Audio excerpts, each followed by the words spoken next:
And today we are going to study about what are microwaves. So let's start with this. So as I had already discussed about radio waves, microwaves are also like radio waves only, but they have a higher frequency. They are towards the higher frequency end of the radio spectrum, right? I'll just give you a quick uh, recap about what am I talking about. So when I talk about frequency, it has something to do with sine waves, continuous sine waves. Okay. You already know this much that there are electromagnetic radiation. Electromagnetic radiation exists in this world, right? And there are data, electrical signals, they all travel in the form of waves. So similarly, radio waves also they travel in the form of waves. So when I talk about microwaves, something which looks like this, you can see that these waves are very close to each other, and when I draw it this way, you can see the waves are far apart. So these are usually high frequency waves, and these are usually low frequency waves. Now, although both can travel long distances, but for high frequency waves, it cannot travel long distances without support. So from time to time, it needs certain transceivers, receivers, okay. Transceivers or receivers are there for both, for this also, but they need special equipment so that the data is regenerated, the signals are regenerated, and they reach their destination properly. So for this purpose, I'll give you an example of high frequency microwaves which are used by our mobile phones to talk to people, right? And they use the microwave spectrum, and because of which it is important that the area or the locality where you are staying, that area should have a mobile tower, right? Because your device should be able to accept or intercept signals being sent from that tower. If the cell phone tower doesn't exist in your locality, you might have seen that there is usually no network in your mobile, but radio you can get it anywhere.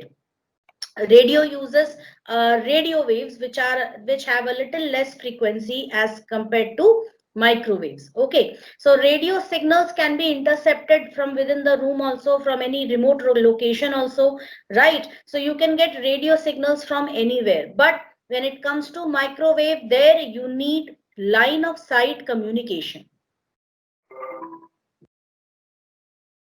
That is, just a second, you need line of sight communication when it comes to microwaves, and there has to be mobile tower, cell phone towers in the locality where you are living, so that your mobile is directly facing that tower. Now you may think that because we are sitting inside the house, how is it that I am still able to communicate with someone? So it depends to some extent that microwave can penetrate. It cannot penetrate deeper areas. Like if you go to the basement, you may not find the network, or if you are just inside the house at a very secluded or very closed space inside the house, like the room within which I am sitting right now. This room, normally here I see very less signal strength becomes weaker when I'm sitting here. But if I move towards the room which is near to the balcony, I'll be getting a stronger signal over there, right? So this is something like the more you move far from the cell phone tower, your signal starts decreasing in strength, whereas that is not the case with the radio. I will get the radio signals. There is a limit to this also, but more than microwaves. Okay, they have more wall penetrating capacity than microwaves. So when we talk about microwaves, They are used for, now students at your level, you don't need to understand the physics of it, because there are people from various domains who are studying computer science. So I'm not telling you to go into the details of how microwaves work. You will be only asked to understand what microwaves are used for. That is the application of microwaves. So they are used for unicast communication. Unicast means communication which is one-to-one communication, as unlike the radio waves where the communication is one-to-many. That is, it is usually a broadcast. If there is a radio program, like if you are listening to Radio Mirchi, it is not just you will be able to hear it, but anybody who switches on the radio will be able to listen to it. Or television, anybody who switches on the television will be able to see the live match, right? But when we talk about microwaves, it's not like you called your friend, so everybody in the locality will be able to hear the conversation. No, it is a one-to-one conversation, right? Hence, it is a unicast communication such as cellular telephones, satellite networks, and wireless LANs. Higher frequency ranges cannot penetrate walls. Use directional antennas, point-to-point line of sight communication. So they have to use antennas which are not omnidirectional, unlike radio waves. They have to be directional antennas. Small wavelength, because if the frequency, the wavelength is usually the distance between these 2 points. So you can see when the frequency is less, frequency is the number of times a wave repeats. So here you can see within 1 unit time, the wave repeats it repeats less number of times as compared to this one. For understanding this, watch my video which I had uploaded yesterday. There I have explained this in detail. Okay. So this distance is known as wavelength. So here the wavelength is more as compared to the wavelength over here. Here it is very less and here it is very high. So microwaves, they have a very smaller wavelength. That is, you can just imagine microwaves to be somewhat like this. Allows conveniently sized antennas to direct them in narrow beams, which can be pointed directly at the receiving antenna. So you need conveniently sized antennas which would direct the microwaves to the receiving antenna. So both have to be face to face with each other. So it has to be somewhat like this is the curvature of the earth. And these are the two antennas, right? And they have to be facing each other so that when one of them sends signals, the other receives it.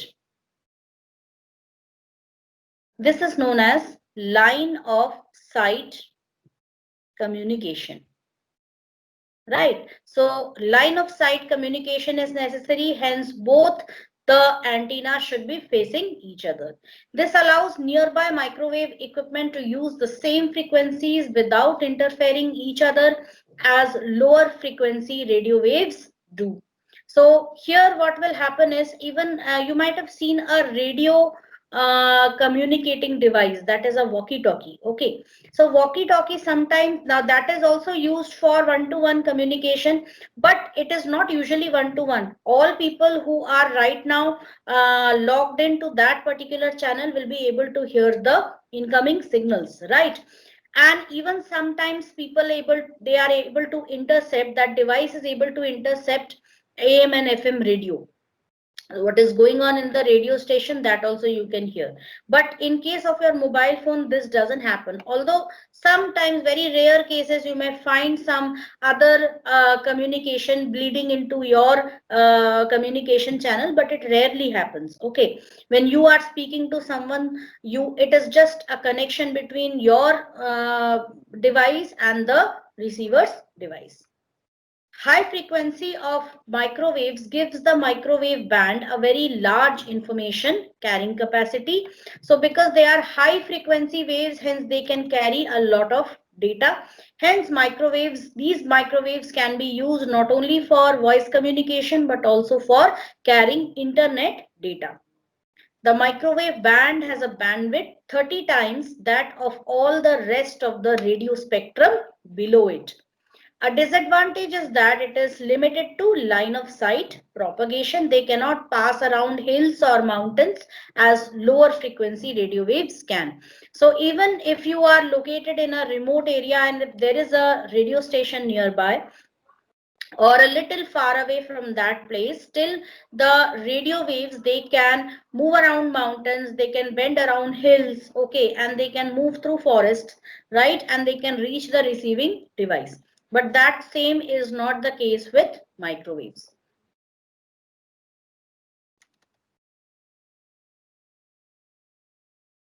Some applications: satellite microwaves are used for satellite communications, deep space communication for enabling communication with space probes, okay, and also spacecrafts, manned or unmanned, both, which are sent to the deep space. That is, deep space is usually the space beyond Earth, beyond the Earth's orbit, Mars, Jupiter, and all.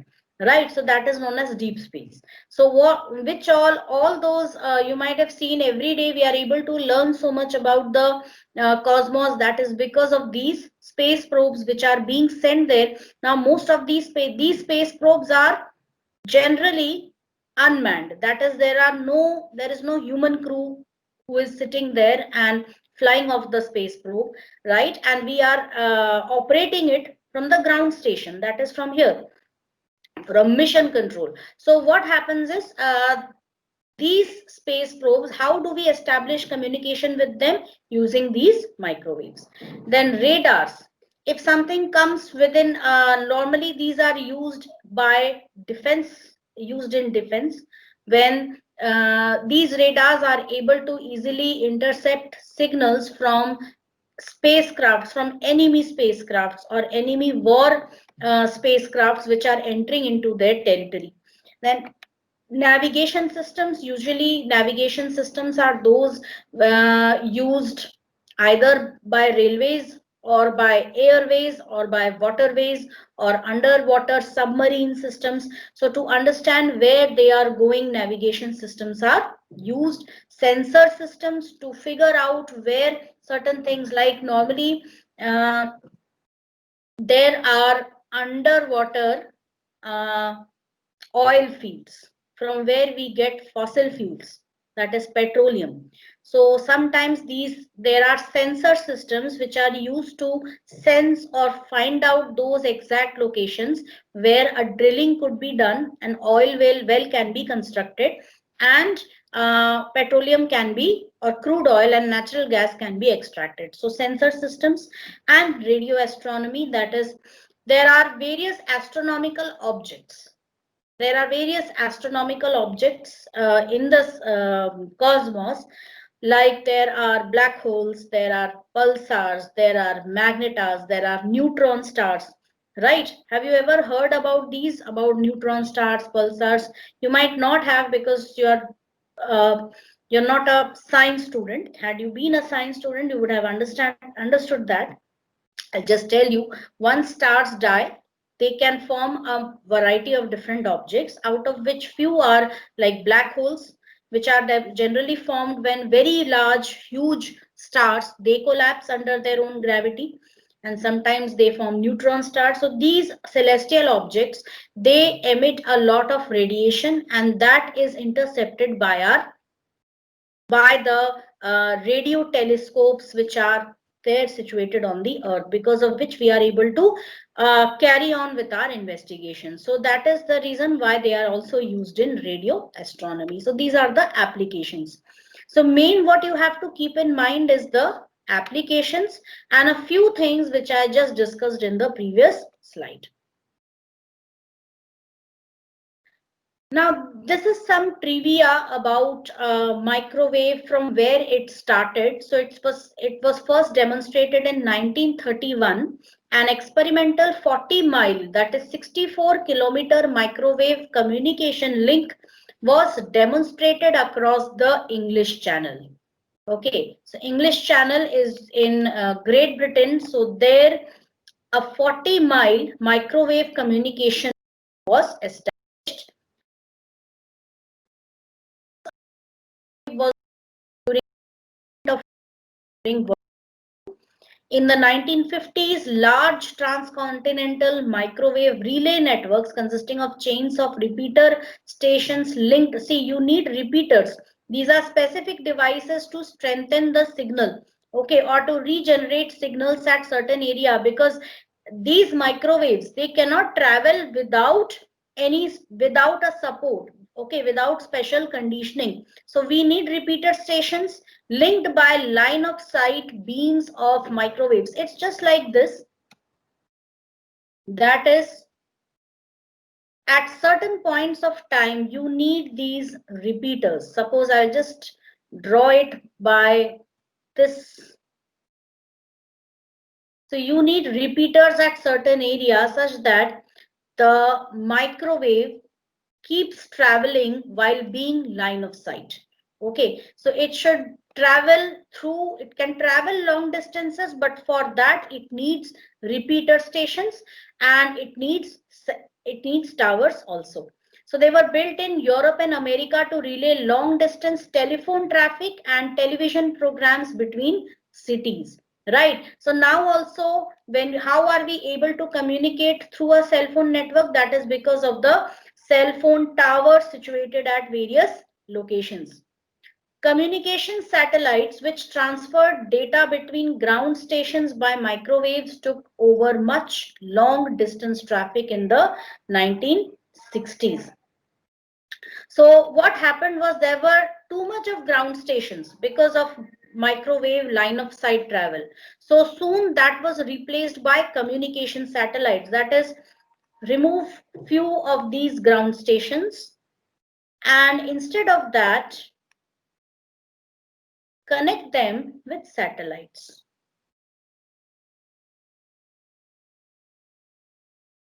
My satellite is looking like a butterfly. Okay.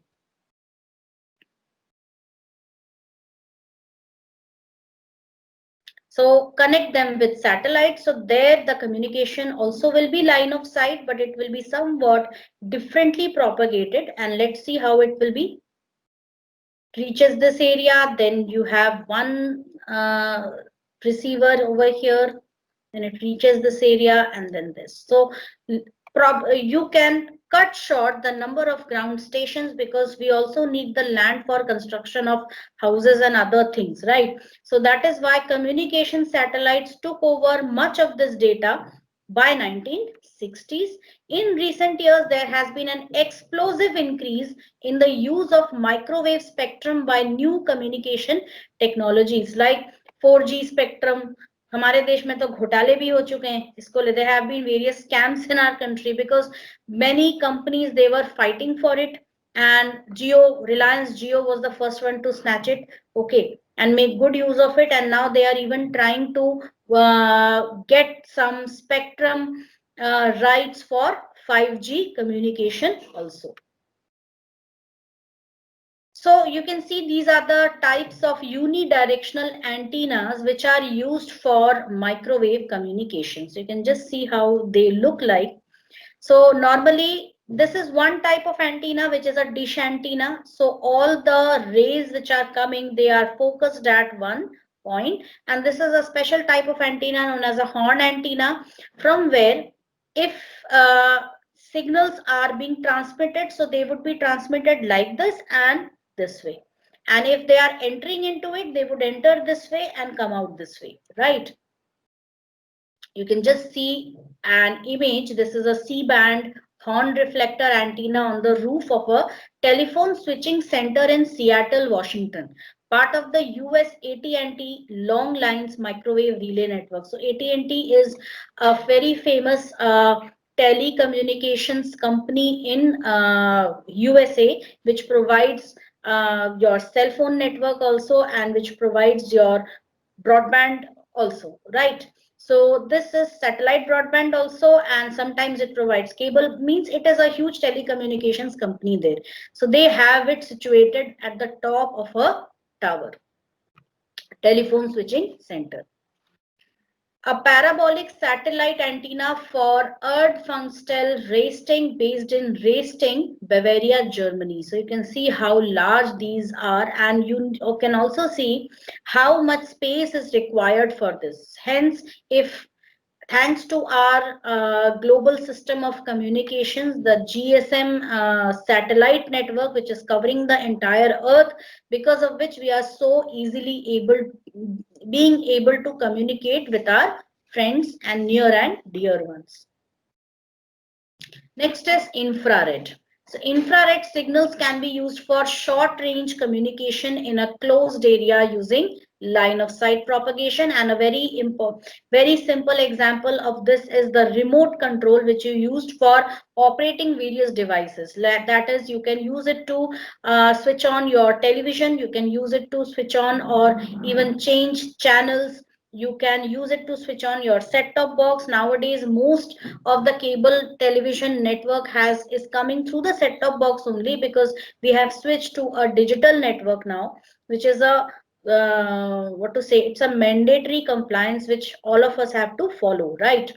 Also, you use your remote control in order to in order to operate your air conditioners, okay, and various other devices, also to open automated gates and doors. So it is being used there also, and also for wireless mice, wireless keyboards, they are also using this infrared, even wireless printers. So what the thing is, because infrared's frequency is even higher than microwaves, hence it has very limited wall penetrating capacity. You are sitting in the nearby room, and from there you try to switch on the TV, you won't be able to do it. You have to be sitting right in the room with the television and with the remote just facing the television or your set-top box. So that has to be done. Normally you might have seen people are facing the AC and then they are pressing the buttons. Why? Because it has very short range communication and it needs a strictly line of sight propagation. And let me tell you, the more we move towards the higher frequency, the more we move towards the higher frequency of the spectrum, higher frequency waves, energy goes on increasing. Okay, the more the frequency, the more would be its energy carrying capacity. So infrared signals, they have a heat producing capacity. Even because of this heat producing capacity, microwaves are also used in microwave ovens. But nowadays, what happens when this energy increases, it also causes some health hazards, because of which many people are now becoming aware of the health hazards which are involved with microwave cooking. And you might have noticed that restaurants and restaurant owners and chefs, professional chefs, they don't use microwave ovens at all. Instead, they use the conventional heat convection ovens, right? The traditional ovens they use. So this is what is leading to it. And nowadays, now X-rays and all, they have even very high frequency. X-rays, then you have the gamma rays, which are towards the very high frequency spectrum. So why is it that those waves cannot be used for carrying data? People have been asking this question. Well, research is going on that. They can be used for carrying a large amount of data. In fact, if today we use them for carrying cell phone networks or for cell phone communication, no one will face call drops, but they will take a toll on your health, because the more the energy in a particular wave, in a particular type of wave, the more will be the ill effects or adverse effect on the health. You may even, these gamma rays, they contain high amounts of radiation which is harmful for us. They say that you should not get your x-ray done too frequently, otherwise it starts harming the cells, healthy cells of your body, right? So that is the health hazard is involved in these. Hence Up to microwaves we can use it, even infrared is okay, but beyond that things start becoming a little dangerous for our health. Hence these high frequency or high energy waves are not considered for transmitting data, right? Next is, what is bandwidth? Bandwidth is the difference between the highest and lowest frequency of a transmission channel. In short, it is the data carrying capacity of a transmission medium. High bandwidth channels are called broadband channels and low bandwidth channels are called narrow band channels. So in an analog system, usually the bandwidth will be defined by difference between the highest frequency and the lowest frequency which it can carry. Frequency is measured in cycles per second, as I have already explained in my previous video. Common signal bandwidths. Normally for voice we use signal bandwidths up to 3 kilohertz, and for analog TV we use it up to 6 megahertz. So you can just see broadcast video signal some 2000 times wider than voice signal. Some units of frequency. 1 kilohertz equals 1000 cycles per second. 1 megahertz equals 1000 kilohertz. 1 gigahertz equals 1000 megahertz, and 1 tetrahertz equals 1000 gigahertz. Then the data transfer rate. Amount of data which is transferred within a unit time, that is within a certain amount of time, through a communication channel. That is known as what? Data transfer rate. Measured in units of bits per second, bytes per second. And please just take a look at this. When I say bits per second, it is represented by small b, and when we say bytes per second, it is represented by capital B, because 1 byte equals 8 bits. Bits is the smaller unit, right? Baud and all. So these were some important information which I gave you about transmission media. So was transmission media clear to you? Was transmission media clear to everyone? Students, yes, please watch yesterday's video to understand detail about frequency, wavelength and all, right? Please watch it, and it has a little bit of physics in it. So you can take help from the students who are already into physics, right? You can take help from other students of your class who are science students. They will explain it to you in a much better way, right? So it will have physics, because when we are talking with communication channel, it is all a gift of science to us, right? So थोड़ा सा तो आपको physics पढ़ना पड़ेगा. I don't think that should be much of a problem, because you don't have to go into all its mathematics, all the math behind that. You only have to understand what that is. Although I have tried my best to explain it in a better way. So first I suggest that you watch my yesterday's offline lecture, understand that, and then today's class will also be uploaded. You will be able to understand it in a better way then. So this was all about your transmission media. Now we are going to discuss in detail about network devices or hardware devices which you use over a network. Out of which the first one is a network interface card, which I have already taught in my previous lessons.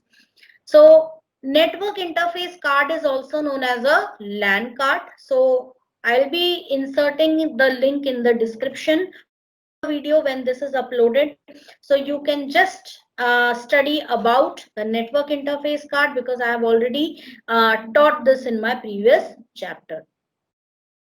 So network interface card is the LAN card which is usually attached into a slot on the PCI slot on your motherboard. Okay, and it helps you to establish, helps a network to establish connection between your computer, which is a digital device, and the cables which carry data in the form of electric current, right? And network interface card also identifies each device by a specific number, okay, a specific identification number, right? And that is actually the physical address. Like my computer will also have a physical address. Let me just explain this to you. So what I'll be doing for that is I will be just typing cmd command prompt, and here I'll be typing a command ipconfig space slash all. And here you'll find various things like IP configuration, Ethernet adapter. So this is my LAN card which I am talking about. I have a LAN port over here. That is, if I want, I can attach an Ethernet cable with my laptop over here. So you can see its address. You can see the number. This is usually known as the MAC address. Okay. So this is the unique physical address which is assigned to my LAN card. So in your computer also, you will be finding this address, but every LAN card has its own specific address, its own unique address, right? So this is the address, this physical address with which all the devices are recognized on a network, and it is also known as the terminal access point or network interface card, and it is assigned, this address is assigned by the NIC manufacturer. It is also known as the MAC address. And it looks like this, because this is usually there are two forms, one for desktop computers and one for laptop. The laptop one would be a smaller card which is usually fit inside your laptop, and this the bigger one which is usually fit onto the motherboard of your PC. Okay, and this is the area which is the port which is just visible outside. You can insert an Ethernet cable inside this, or you can also insert a coaxial cable over here if you are using a coaxial cable broadband. So it has two facilities for that. Next is MAC address. Now let me teach you what is a MAC address. The network interface card manufacturer assigns a unique physical address to each NIC card. So every NIC card, whichever you purchase from the market, it will have a unique physical address which is usually 48 bytes. Sorry, 48 bits. Let me just make that correction over here. I'll be doing it there. 1 second.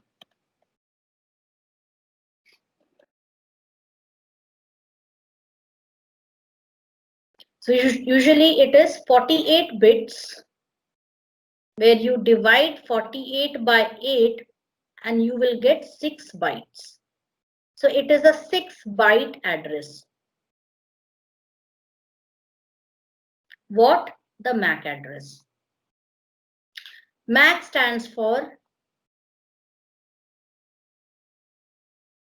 medium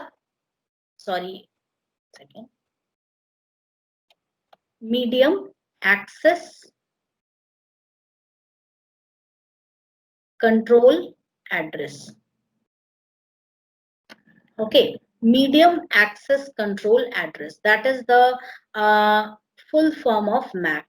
Medium access control. Right. Access control means it acts as a controller for your internet connection. So this card is actually, we also call it an internal modem. Why? Because it converts digital signals generated by your computers into continuous sine waves, that is analog signals, which will be traveling through the communication channel, that is through your Ethernet cable, the wires.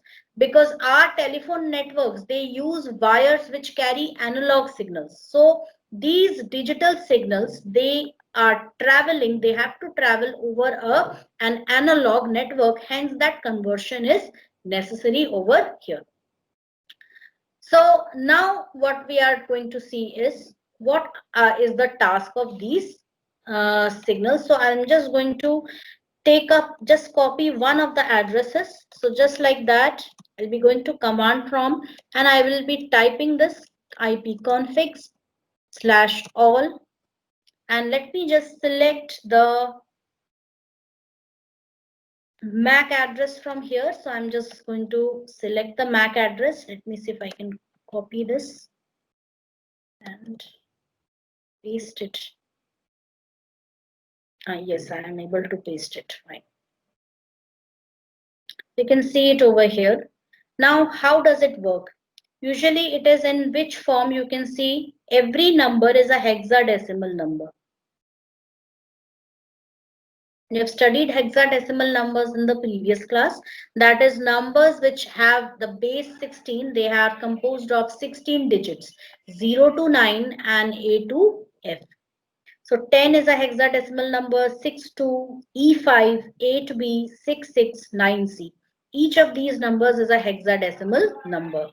Now, first three numbers, first three pairs, that is the first 3 bytes, they are assigned by an organization known as IEEE to the computer, to the manufacturer of this NIC card. Now, what is the full form of IEEE? Institution of Electrical and Electronic Engineers. So this is an institution, this is an independent body, and a very, it's a collection or a committee of people who are electrical engineers also, electronic engineers also, who are constantly developing new technologies for smooth functioning of internet. Okay, we had studied about these, we had studied a few years ago that there are certain committees and bodies who are constantly working for developing new technologies for internet. So IEEE is a very old organization of engineers who develop standards, who develop various network standards, standards for cables, standards for protocols. These the way why you are able to communicate with someone through the email, through the internet, that is because of various protocols, and these protocols have been standardized by IEEE. So this IEEE provides the NIC manufacturer, means the company which manufactures these LAN cards. IEEE provides them these three numbers as the manufacturer ID. So the first 3 bytes, they represent the manufacturer ID.